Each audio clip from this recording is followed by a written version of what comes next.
এই চলে এসেছি ধনেপাতা তুলতে। মা মাছের তরকারিতে ধনেপাতা দেবে, তাই বললো ধনেপাতা নিয়ে আসতে। আর আমি তখন ভাবলাম চলো জমিতে যখন যাচ্ছি তোমাদের সাথে একটু শেয়ার করে দিই।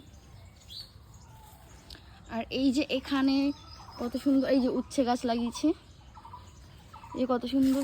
এই দেখ উচ্ছে গাছে আবার ফুল চলে এসছে, এই যে কত সুন্দর। ওয়াও, উচ্ছে ধরাও স্টার্ট হয়ে যাবে, মেবি স্টার্ট হয়ে গেছে। এই যে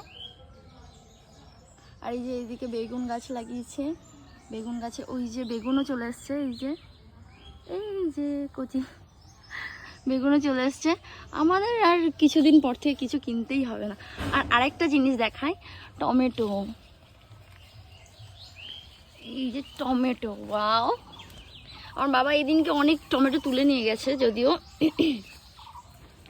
আমি বাবাকে বলেছি বাদবাকিগুলো পাকাতে দিতে, মানে বাদবাকিগুলো পাকবে তারপর তোলার জন্য। সব বেগুন গাছে কত সুন্দর ফুল এসছে। আর ওই যে কমলা লেবু গাছে ফুল এসছিল, কিন্তু একটাও লেবু ধরেনি, সব ফুল পড়ে গেছে। আর এইদিকে এই যে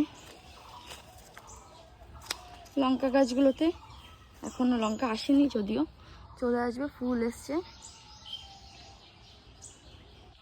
তো সকালবেলায় আমাদের মোটামুটি, আমার বাবা বাজারে টাজারে যায় না, এখান থেকে আমাদের টুকটাক সবজি হয়ে যায়।